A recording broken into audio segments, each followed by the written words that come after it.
దీర్ఘాయుష్మంతున్నా నేను నా కంఠంలో ప్రాణం ఉన్నంత వరకు నా కర్తవ్యం విస్మరించును. ఈ యాత్ర విడువను. అది సంగ్రామమే కానుండు. దాని జాతి సంకల్పమే రానుండు. జాతి అందులకే వనచరులు అతి తెలివిగల మూర్ఖులు. నేను ఒక్కరి మాట ఏంటి, మీ జాతి లక్షణమే ఇది. అవును సార్, అవును. మా జాతి కొత్తదా?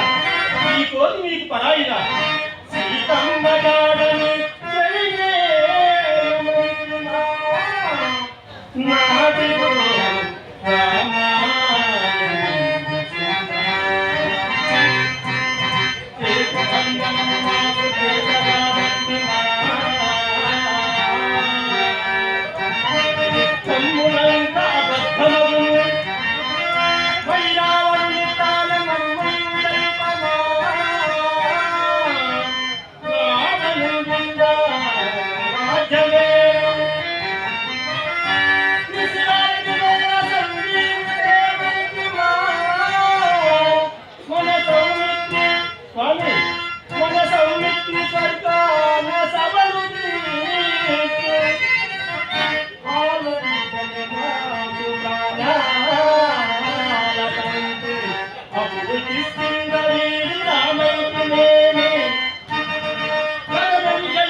ఏమి అందరియా వారధి కట్టి సీతమ్మ జాడ తెచ్చి మమ్మలను రక్షిస్తున్నా.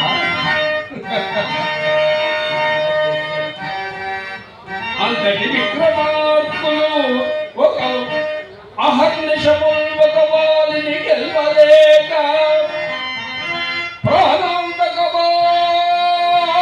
బాధలబడి మహత్తులు వీరలే దిక్కడలతో మా వత్తి మీకు మీరే సాటియో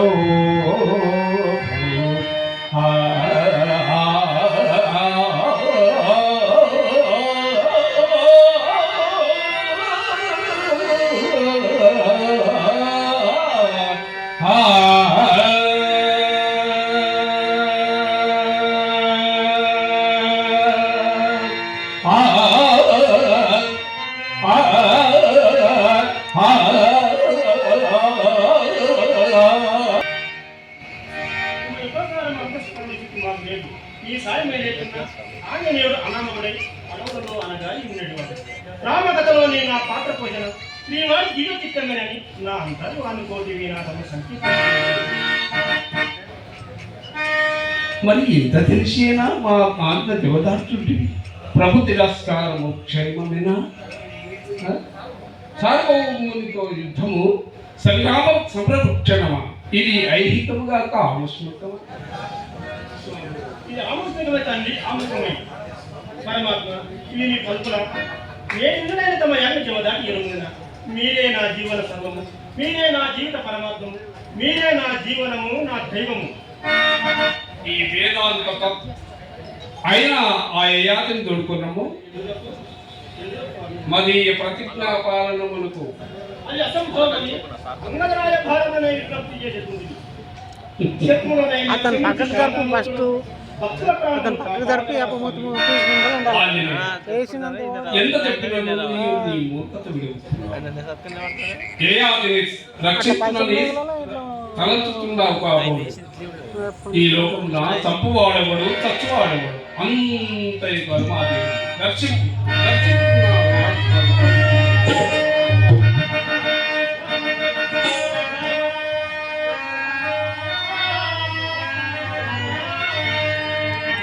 ముత్తు మీద జరగా